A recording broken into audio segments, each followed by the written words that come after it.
by Sports Interaction, Canada's Sportsbook.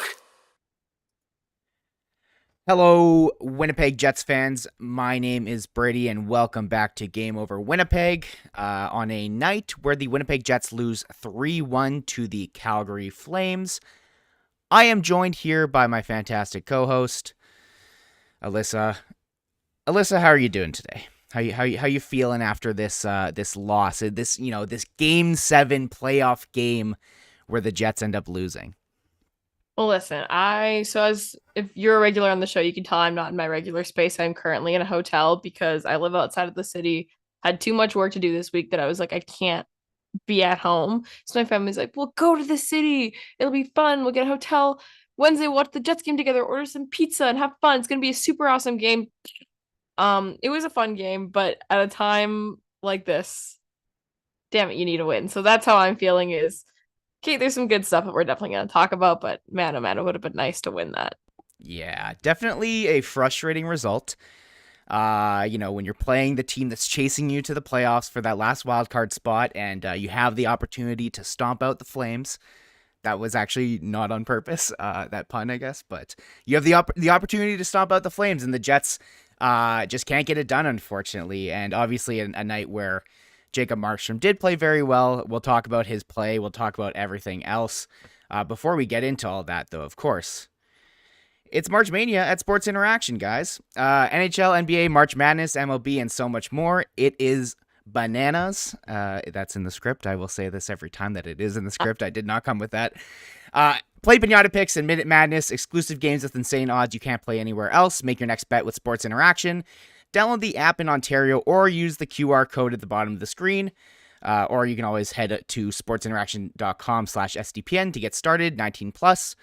Please play responsibly. If you have any You issues. need the Adam Wild excitement when you say that. I know. I just don't have it. I don't have his charm. I'm not pissing hundies like he is. But but anyways, you know what? Let's just start off. The vibes today in Winnipeg were very good. Obviously, coming into this game, the past two games have been a bit of a shakeup for the Jets. They won and they scored goals. So their top six scored goals. Exactly, yeah, and so things were feeling good. The energy was high in the city all today, even though despite the snowstorm we faced. And then we enter this game on a fantastic night. Of course, the Winnipeg Jets had their Pride Night tonight. You can see Alyssa's rocking the hat. Just in general, fantastic to see everyone on the Jets, not contributing, but participating. I'm very happy and proud as a Jets fan that I didn't have to go point my finger and wag my finger at someone and, do all that stuff. And also just in general coming into this game, you want the team all on the same page. At least that's the way I also look at it too. I didn't want anything to take away from this game, and make, something such a wonderful, inclusivity night, and put the spotlight on one or two people who felt like it was their duty to stick up for whatever they believe in or anything like that. I love your hat, by the way. Thank you. I bought it when I was at a game a couple days ago, and I'm definitely going to scoop up some more merch with the stuff that they released earlier this week. But yeah, 100% agreed with everything you said there. Love the jerseys. Thought they were super cute. I will say the whole practice jersey vibe that I feel like a lot of the Jets specialty jerseys have, not my thing so much. I'd love to see some more action on the shoulders and move away from like the plain white background and whatnot. But all that's to say, that's just me being picky. But like you said, super nice to see the buy-in from the players. I really liked a lot of the quotes that I heard just about the importance of participating in evenings that help underrepresented communities feel more welcome in your hockey arena, and everyone seemed to be on the same page with that. And it was nice to see the known leaders in the room. Obviously, you never know who the exact players are that control things that go on in there, but the guys with the letters in their jerseys are pretty outspoken about their support for this, and same thing with Rick Bowness. So it was really fantastic to see. And obviously the Winnipeg Jets having an L tonight, it is what it is, but like you said, nothing took away from the importance of that Pride Night. Saw a lot of really happy fans, a lot of great stuff going on there. So can't wait to see those jerseys get auctioned off in June and see how much money we could raise in support of some really good causes. Absolutely. And I completely agree. Moving on to the game itself. Alyssa, how did you feel during this game? Did you feel like the Jets weren't giving it their all? Did you feel like they played well, they just got goalied? What were your thoughts on this game, just kind of as a whole, and then we'll dive into it and pick it all apart. Yeah, as a whole, I had a lot of different thoughts throughout the course of the evening, but one thing that I feel like was kind of a continuous narrative for me, other than kind of the elephants in the room, like you said, about getting goalied, or Noah brings up a good point in the chat, a comment from Schmidt about how they didn't really get enough time to gel as a 5-on-5 unit because of how much special team play there was and whatnot. But one thing I noticed is that in the last couple of games, the Winnipeg Jets top six has really started to come alive a little bit more on the score sheet, which has been something we've all been really looking for and wanting. But tonight I feel like they got a little bit sucked into this, if you want to call it playoff-esque style of hockey, of the aggression and the, just the very, very physical game with a lot of after the whistle bits and all that stuff. And I feel like it took away from their ability to create and whatnot. I think they got a little bit wrapped up in that, they got a little bit into their heads and whatnot. And that was just kind of a continuous theme I saw throughout the game. Obviously, you're going to get into these more physical games. Like, this was basically a playoff game tonight, right? And everyone's already said that. So obviously, things were going to be a little bit different. And it was the same thing with Calgary. Their top six players weren't producing as much as they probably wanted them to either and whatnot. But I felt like part of that was the reason that the Winnipeg Jets didn't play so well, is because I think they were relying a little bit too much on, we need to deploy the Adam Lowry line to get some physicality or to do some defending, as opposed to firing on all cylinders and sending out the guys that know how to score. I could not agree with you more. Obviously, when you look at the time on ices, for this game, it's going to be a little bit wacky just because of how much special teams there was tonight. But yeah, I don't know. It just felt like the Jets were playing not. They weren't playing to win, but they were playing to not lose. Okay, hold on. I gotta interrupt you. I'm losing my mind at this comment. So I guess Pierre-Luc Dubois is talking to the media right now. No, so Noah says they're talking about the Markstrom thing, and he's like, he didn't appreciate getting punched in the head or whatever. But I guess a media member asked Pierre-Luc Dubois, was there a water bottle squirt in there? And Pierre-Luc Dubois says, oh, I didn't care about that. It's water. I drink it. I shower in it like everyone else. I just didn't like getting punched in the back of the head. That's a fair shower. And that's a fair criticism from him, to be honest with you. I think we will touch on officiating later. Not that it was, I don't think that played a huge role tonight. I genuinely, at a general point, I think they got most of it right, except for near the end. But we'll talk about that later. So go on with your thoughts. Before you rudely no, I'm kidding. No, it just felt like the Jets, the Jets went up 1 goal and then immediately they were just trying to it felt like they were just trying to win a 1-0 game. And it's the NHL. Like, that's not going to fly. In a game like this where, offense is rolling on both sides so much, there's so many power play opportunities going for both teams. Clearly the refs weren't keeping the whistles in their pockets. It was just frustrating to see how often at 5v5, like the Kevin Stenlund line was going out, the Lowry line, and what I thought you were making a joke at was Dave Smith in the chat here saying, penalties aside, when Lowry and Appleton play 18 and 15 minutes each, you're probably gonna lose. You know what? That's a pretty fair take. I don't think Dave Smith has ever missed. I feel like Dave Smith has never had a bad take. Shout out Dave. Always in the chat here. We appreciate our regulars. And yeah, so like I don't know. I don't understand. Like, this game just felt so frustrating. In the sense of constantly, it just felt like the Jets were just trying to reduce harm rather than pounce on the open space that they were given. The Jets team, like, this is just a different Jets team than they were at the start of the season. Like, they have lost their killer instinct. The team at the start of the season, when they were given space, when they smelled blood in the water, they pounced. That's when they were able to fill the net up, and that's kind of what led to them getting a little bit goal drunk, as I'll call it. And thinking that, they can just create goals by doing everything with the whole snake charmer offense, but that's neither here nor there. But this team just feels like, I don't understand why they could look at this game, especially with how it was going back and forth. Like, this was a very even game, I would say.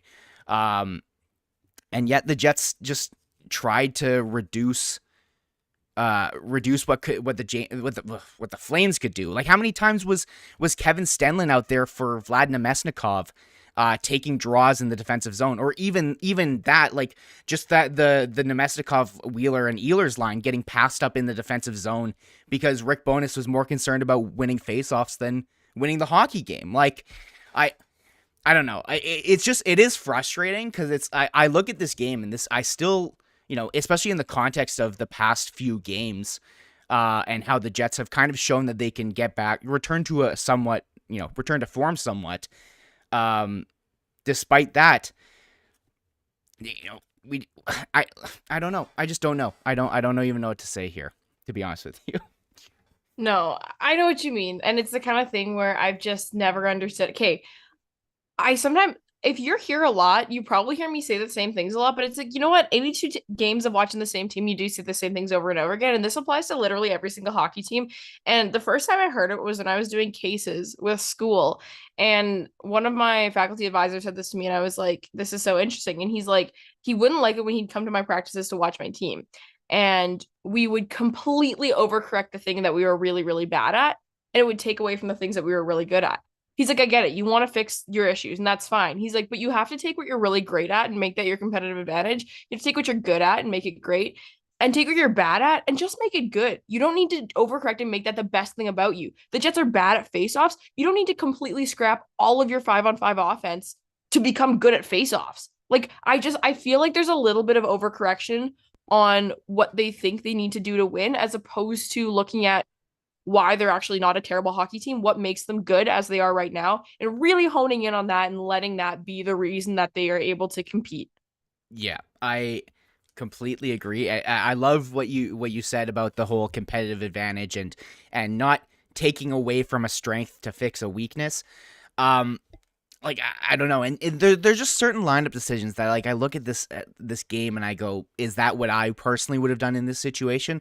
An example is there's 5 minutes left in the game, and Adam Lowry, Mason Appleton, and Nino Niederreiter are out as the line to try and, like, get the Jets within 2 in the offensive zone on an offensive zone start. Like, it just doesn't make sense to me, especially regarding, like, going back to the whole Kevin Stenlund thing, taking shifts from Vlad Namestnikov just so that he can get a face-off, and then he takes, like, an extra, 20 seconds of, like, a 40-second shift before Vlad Namestnikov can get on. And the whole point of putting Vlad Namestnikov in that top 6 is because he elevates the players that are around him. He helps Blake Wheeler find more space. He helps Nick Ehlers. He gives Nick Ehlers an option to, like, there's no one else who seems like they're having more fun playing hockey together than Vlad Namestnikov and Nick Ehlers.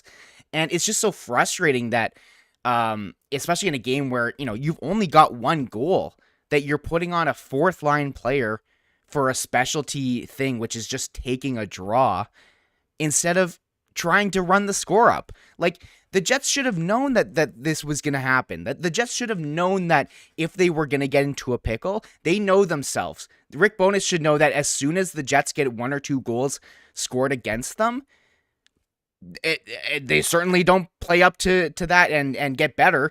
They usually end up folding after that. And I wouldn't say they folded tonight, but it just didn't seem like they ever. I don't know about you, but I personally didn't think that there was ever going to be a time where they were going to tie it up.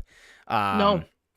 Like, despite the offense they were creating, there were times like Josh Morrissey banging and crashing, this and that, and I was hopeful, but it just didn't feel like the Jets. Like, I could tell that the Jets were not going to win this game, and I'm sure you could too.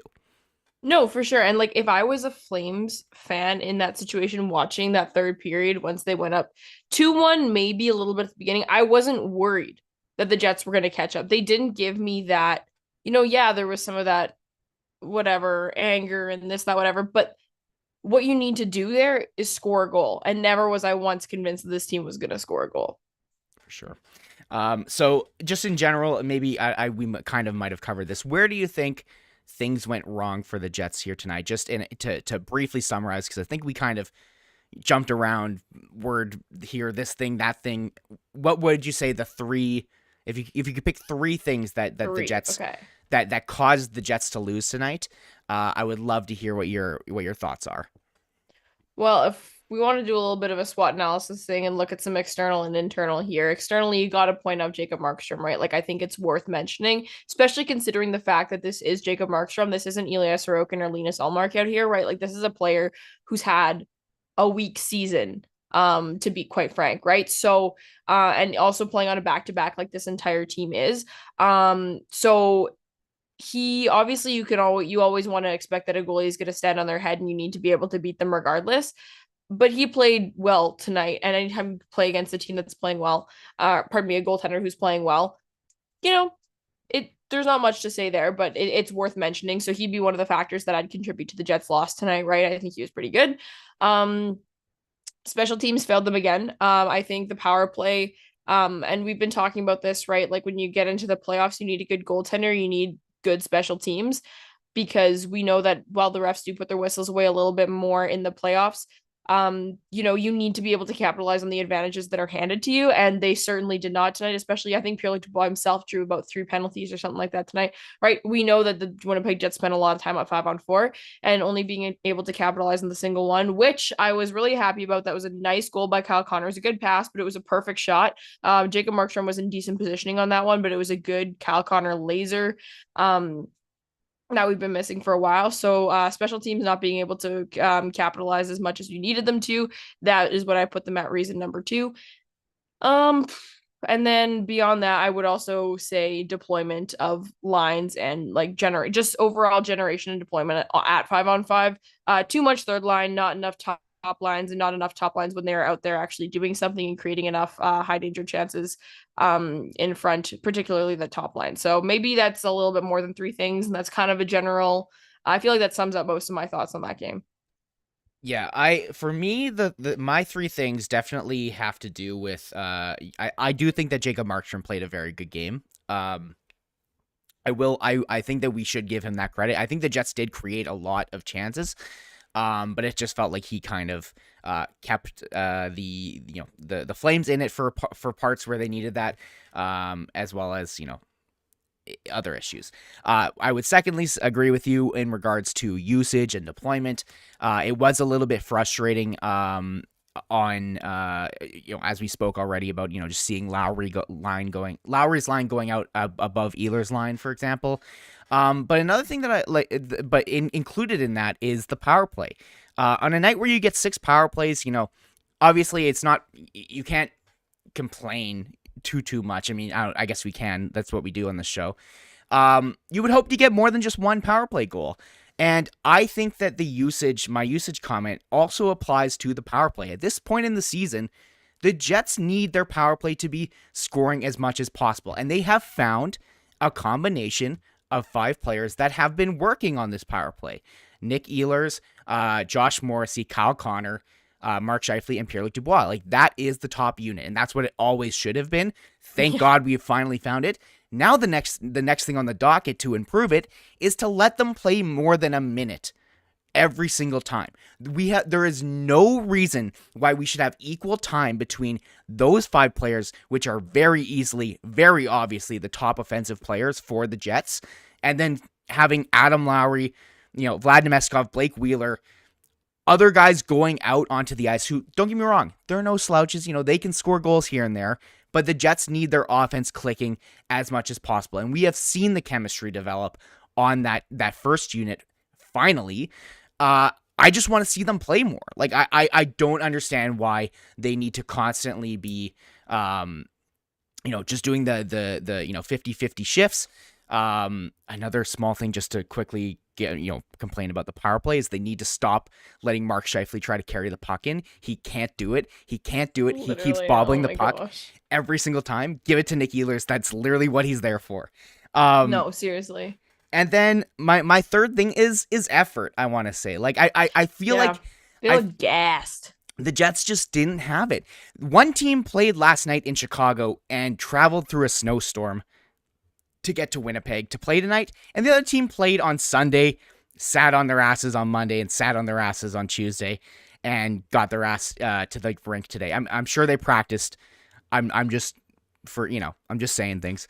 No, I get you. I get But you. It's a very different situation. and this is an issue we've had for the Jets like all the time, whether it's the first game back from a road trip, whether it's, oh, we had too much time to rest, oh, we didn't have enough time to rest. It's things are never perfect for the Jets, and I don't think that they're necessarily making excuses, but it is certainly frustrating when there's always a reason why, and I'm not saying that they're going to come out and say we had too much rest today, but it is frustrating at least to see a team that is fighting for their playoff lives in a game where this game could have completely stomped the Flames out of playoff contention, and basically almost made it pretty much 100%. It would have been, let me see here, I had it up here a moment ago.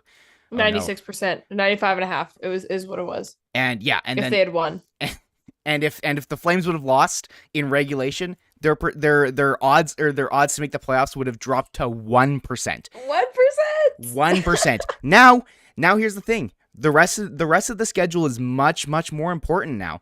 The Jets have games against Nashville, who are also fighting for their playoff lives right now, who I don't think that they will make it. But regardless, they are going to play hard because they're still in the race. They play San Jose, which is apparently our kryptonite. So better figure out how to score on James Reimer. They play Minnesota, who have the Jets played any good games against Minnesota this year? Have they won any? Have they ever played any good games against Minnesota since 2018? I don't know. I couldn't tell you. I'll be honest. Where's Marcus Foligno? Get him out here. And then they play Colorado, who is also again, and those two last teams are teams that are not going to be sitting guys. They are fighting to get top in the Central so that they can play either the Jets or the Kraken. So this there's no easy games remaining for the Jets, and the Flames have a bit of an easier schedule. I can't remember exactly who it is. I think they play Vancouver. There's an Anaheim in there. I'm pretty sure. Regardless, the door is open, and you could have slammed it shut, and that is very, very frustrating as a Jets fan who, we put so much time and effort into watching this team and cheering for them. And right when you're starting to think things are coming back together, oh, maybe they could go on a little, things are starting to click right now. If they can, they beat the Devils, an actually good team, if they can beat the Flames, they could start getting some momentum and carry that into the playoffs. And then who knows, you win a series, you never know. But I think tonight more or less just certifies to me that even if they do make playoffs, it's one and done. But that's just my opinion. Anyways, I've gone on long enough, but the point is, on a night where you are rested, you're 3 days rested against a team on a back-to-back, you got to make hay, and now it's up to the Jets. It really is. It's really up to the Jets for the rest of their season, their 4 remaining games to certify that they are going to be in the playoffs. But anyways. That's a whole spiel. I needed to get that out. You warned me you were going to go on a rant at some point. I probably was. So, yes. I want to know what you thought about both Pierre-Luc Dubois tonight. We'll talk a little bit about the scrums. We'll talk about let's start with the hit. Did you see that? I know you had a slow start to the game. I did. I was in a meeting, but I had the game on. I'm in this hotel room, this half hotel room. There's a TV right above my head right now. So sitting here in this meeting and I was watching, and obviously when that happened, I was like, okay, I gotta figure out what's going on. So I wasn't watching this part of the game super closely, but obviously I saw all the replays of the hit. I feel as though my opinions on whether or not a hit is clean or not are not always the most educated, so I usually choose not to overly comment on them. It's probably not the greatest hit. Also, knowing that player, it's probably not the most well-intended hit either. He's my special little guy, of course, but we know where his flaws are, and when he does things, they're not always done out of love. So the hit itself, if you want to deem it a board, give him 2 minutes. I'm okay with that based on what I saw from it. But can I talk about what came afterwards? The booing. Okay, I want to talk about the booing. Okay. Oh my god, how So- could I even? Oh my god, we need to talk about the booing of this. And Noah brought up a good comment earlier. He was as always my king, Noah Lafort, was feeding me comments from the post game presser, and Nate Schmidt says, if the crowd continues to do what they did tonight, I have a feeling we're going to win some more games or something like that along those lines. And I want to talk about booing Rasmus Andersson. Okay. So just the general gist of it, picking a player and booing them is my favorite thing in hockey. I think booing is so fun. I love booing. My friends and I were talking earlier today, and it's like, can you imagine how full of hate the very first person to watch some form of performance and go, boo, was. But that's besides the point. So I love booing. I think it's so funny, and it's great when everyone's into it because it gets really exciting. But honestly, is it bad to say that I feel like it was a little justified? Obviously, okay. So I made this tweet where I was like, hey, this is a Saddle Dome, and Brendan Dillon goes into the boards a hit. Doesn't matter if it's clean, not clean, whatever. And you're fired up. This game is important to you. It's like, you know what? Let's boo the guy. It's funny. This man, Rasmus Andersson, I thought was dead. They spent like 15 minutes getting him off the ice, and he played the next shift. I don't think I fully understand that when that happens. I remember as a kid in Ringette, if you would get like the wind knocked out of you or something, sometimes you'd be down looking like you're dead for a few minutes or a few, whatever, and then you'd be up. And then once you get it back, you're good to play again right away. But like when you actually get hurt, you don't play right away. So why did it take him so long to get up off the ice? I think a lot of fans were frustrated by that when you make this big spectacle out of it and up you are playing the next shift. Maybe I'm just being judgmental because I love Pierre-Luc Dubois and I wanted the Jets to win that game. Maybe I'm bitter. Who knows? I love booing. I think it was funny. Oh, I thought it was hilarious. And you know what? I think that this team feeds off of the crowd. Very, like, the Jets have one of the smallest barns in the league, obviously not Arizona level, but I think Can you imagine feeding off of that crowd if it was exciting? God. Come on. Exactly. But regardless, like, things are like the CLC likes to get real loud, and actually Noah gave us a little quote here from Schmidt. If the crowd is like that over the next 2 games at home, I got a good feeling about our team game. I do think that the Jets genuinely do feed off of it, but I think tonight they got a little bit too excited and went a little bit off the deep end with kind of getting a little too interested in the extracurricular stuff.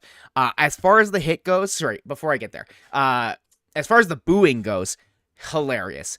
It's so funny. It gave me flashbacks to Jets Nashville when every single time PK Subban would touch the puck, everyone would just give it to him, just boo. And the Jets, Jets fans used to do this a lot more. Like, I remember games where like in 2013 maybe. Silver medal. That's one of my favorites.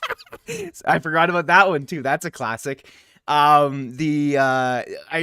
have a distinct memory of everyone booing like Joe Thornton when Joe Thornton was still able to walk and skate and play hockey well when he was with the Sharks. But I feel like the Jets fans used to do this a lot more when the team was a little bit younger in the market. Teams, the fans would come and just boo whoever the best player was. Like, I remember everyone booing Crosby, having conversations being like, oh, should they be booing the best players on the other team? And I'm like, it's funny. It's funny. And like, Oilers fans get so mad when Connor McDavid gets booed. They're like, really, guys? Like, bro, no, it's hilarious. Yeah, you got to respect him. He's one of the best players. He's the best player in the world, and you have to respect him. I'm gonna boo him louder. I do respect him. It's just funny. So Respectfully, respect the bit. Come on. Exactly. Coming back to the hit though, I saw people saying that it was a weak call. From my expertise in reffing, I used to ref minor hockey. I was a level 3 though. Not a lot of people ref, don't you? I kind of stopped, but I was doing beer league for a long time. But anyways, so true. That is a board. Like, unfortunately, that is a boarding. That is a boarding call. What I think happened though, I think that it wasn't weak in the sense of the call, because it was a board. It was weak on Anderson's behalf, and this is why I think the booing was warranted. Because what you'll see is that Anderson coming into before PLD throws that hit, he stops up to kind of get in PLD's way. And it almost looks like he just wasn't expecting the amount of contact that he got. If you see him, like, he looks like he's just about to like casually tie him up, and they're going to do the thing where they both slow down and go into the boards together. PLD goes, no, I'm stronger than you, and I'm gonna hit you, he just wasn't ready for it. But regardless, you can't make a hit like that at that specific point on the ice, and it is a boarding in my opinion. So I think they got the call right there. Speaking of, do you want to talk more about Dubois and like that top line, or do you want to talk officiating? Yeah, I feel like those are I the want two to talk paths. officiating first. I think we'll kind of bleed into that conversation. I do just want to address, sorry, I'm not wearing my glasses, Vogon Poetry, and the chat is not in agreement with us. Doesn't like, booing someone who's inches away from getting hurt, and I understand that. I feel He like wasn't. though He wasn't everything hurt, in though. hockey is a game of inches, right? Like inches from goals, inches from this or whatever. If he was hurt, it would have been a different story, but he wasn't. Yeah. Like I think that's the whole thing is I don't think the Jets fans would have booed well, because he would have not been on the ice. Like whatever. I guess that's kind of a different story. But I feel like you don't boo someone who gets hurt, this, that, whatever. But the player was very clearly fine. And they chose something and they ran with it. I think that's okay. Like there are a lot of, and you use the word audacity of people to do things. Hockey fans have audacity. That's what they'll do. Is if there's any time where it's like the audacity to do this, yeah, they have it.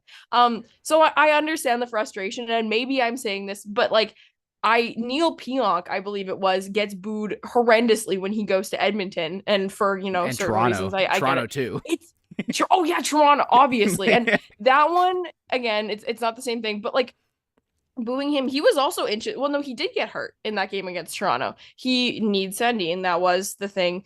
And then Spezza came in and came for him, this, that, whatever, and they boo Pionk. He hurt their player. He got hurt by their own player. Boo the guy. Who cares? Boo the guy. I think it comes back to the fact that he came back onto the ice immediately and was playing on the power play that he drew. That's the key point. If he was just hurt and he comes back out, in the second period and he's like, now he's fine. Like that's another thing. I don't think you get booing that way. I think that there's a lot of time to process that. It's the issue of you draw a big call immediately, it's a whole thing. You get one of your best players off the ice. Everyone's pissed off in general just because a penalty was called. That's just the nature of fandom. And then immediately the guy is on the power play trying to score on you. So yeah. I think that was the case for that. And there are always moments where you could get hurt in hockey. It's not the safest sport in the world. So he's good. All is well. If I ever get mad at a player, I'm going to boo my own goddamn team. I love booing. It's so fun, but we can move on from that. I liked it, and I liked that it persisted throughout the game. I think it helped with the atmosphere a little bit, especially when things were in more lulling of times. But talking about the officiating a little bit more, I want to talk super quickly about the called back goal. Right call. Perfect. That to me was goaltender interference, especially the way Hellebuyck spun in the direction that was it Richie that pushed him and whatnot?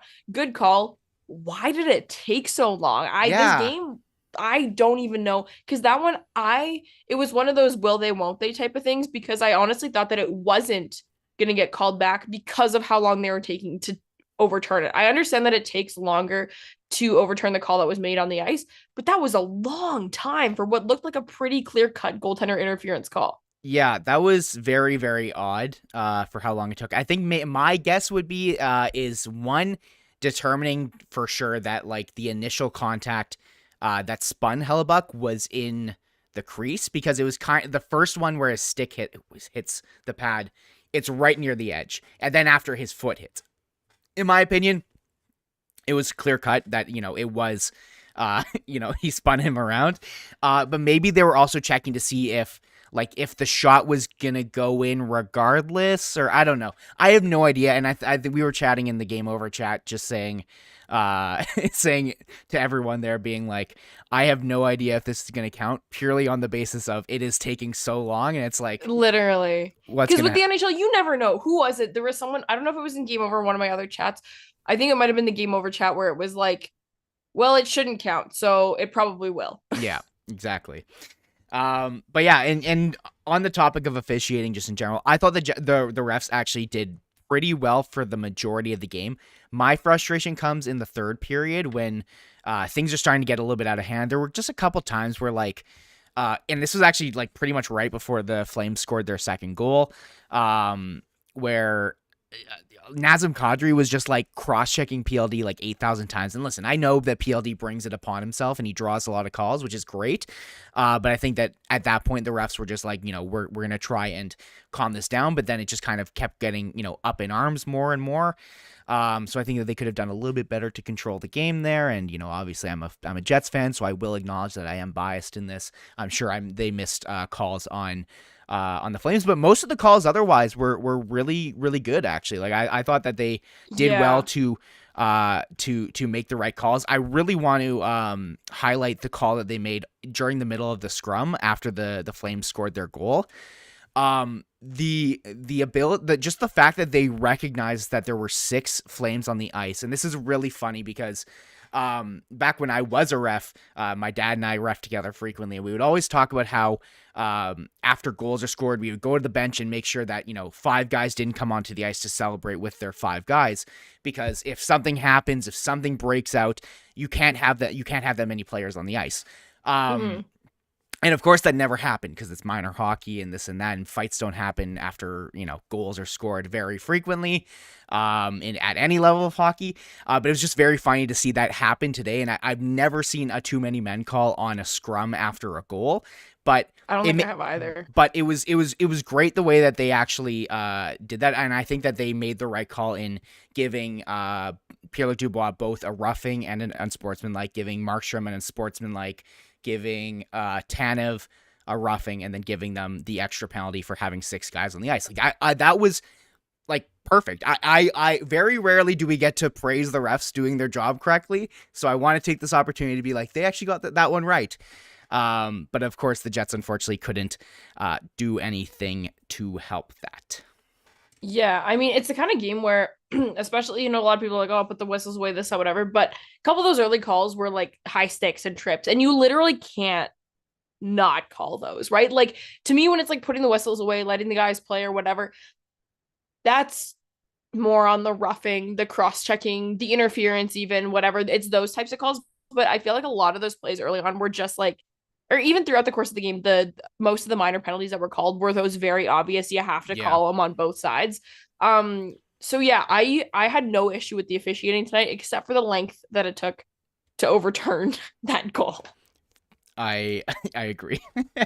Okay, so. Oh wait, before we move on from the officiating, so yeah, that scrum, you're right, that was a good call. Like, again, type of thing that was a good management of that situation, because you're right, like, you can't do that. But Noah brought up the comments earlier, and the Markstrom thing. So Markstrom's a little bit of a shit, right? Like, this isn't the first time that he's ever gotten a little bit more involved. Like, all goalies will from time to time, but not that he's Jordan Binnington level, but he'll get into scrums every now and then, right? Like, that's kind of a thing that he does. Yeah, occasionally. Yeah, okay. Audie's in the chat. Maybe he can let us know. I hope. Yeah, and Audie agrees that it was a well officiated game, right? So yeah, like, that play, that sequence was so funny. Pierre-Luc Dubois just cracks me up because that man, everyone hates him. And I get it. I would hate him too. But just slamming in the back of the head, I was like, honestly, I kind of get it. And I just love that Pierre-Luc Dubois didn't care about the water thing, because who cares about the water thing? Yeah. I mean, you could have given Markstrom one before for doing that, for the whole shoving down the head. You could have given Markstrom one in the third period when he punched with his blocker on Josh Morrissey, which is usually more than just a minor penalty, but I think it might have to do also with where you strike the opponent. I think Morrissey just got it in the chest, so it wasn't a big deal. But I know that some refs and in the rules, if you do swing with a blocker, it can be more than just a 2-minute minor. But regardless, I don't think that would have changed anything, and I'm not gonna plant my flag in the sand and say that the refs are anything like that. No, I thought that they did overall pretty well. All right. I want to end this off. I'll let you, if you have any topics that you'd like to bring up, any questions to bring up, both you, Lyss, and also the chat, let us know. Yeah, the chat's been having fun tonight. Thanks so much for being here, guys. If you want to like the stream, that'd be great. And Please also, do. you'll see that we got Audie with the little wrench beside him in the chat. Audie hosted Game Over Calgary with Rachel Dory tonight, which was definitely a fantastic show. I can already tell. Wasn't able to catch it for obvious reasons, but I will be listening back tomorrow, and make sure you guys check check them out as well, because they'll have a different perspective, probably some different opinions on the Pierre-Luc Dubois hit and the booing of Rasmus Anderson, but that's okay. But I'm definitely gonna listen back to that one tomorrow and see what they have to say. And Audie, you may have seen mentioned in the chat, he's asking where my Flames hat is. We had a little bit of a wager going on that anyone who loses this game has to wear some of the other team's merch on the next stream. So unfortunately, on Saturday on the Nashville game, you will catch me wearing some Calgary Flames merch, which I don't actually dislike the Calgary Flames as much as a lot of Jets fans do. I think it's because most of my hatred is pent up in my Edmonton, Toronto, St. Louis hatred area. But right now, I hate the Calgary Flames more than I hate anything in the world. So that's going to be very painful on Saturday. So make sure you check out that stream. It's going to be a lot of fun. But yeah, Brady, what are your final thoughts on this? And then we can wrap it up. I'm not sure. I just have random little thoughts that I wanted to say at some point, but I don't think I really got to fit them in. I wanted to give Brendan Dillon a little bit of shit tonight. I thought he had not a great game. I think that he was one of the reasons why the Jets ended up giving up that 2-on-1 goal. He was the defenseman who was back on it. Obviously, it's a 2-on-1. You very clearly there is another defenseman who is not there, so you can put some blame on that guy. But on that goal specifically, he ends up playing. He does what is correct, which is on a 2-on-1. Generally, you're supposed to take the pass and if you're confident in your goalie, allow him to face the single person on the shot. And then, usually there's a little technique. It's called the banana technique, where you kind of start with taking the pass away, and then after you can kind of at the end go towards to try and affect the shot if they do end up taking the shot.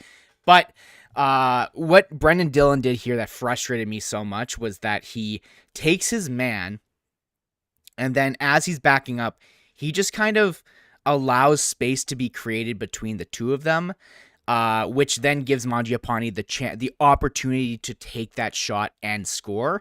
So that at least was just a little bit of frustration. He took a bad penalty, also just a really undisciplined trip penalty in I think it was second or third when the Jets were really trying to push for some offense, and it was in the third. It was like halfway through the third, and when the Jets are trying to chase some offense.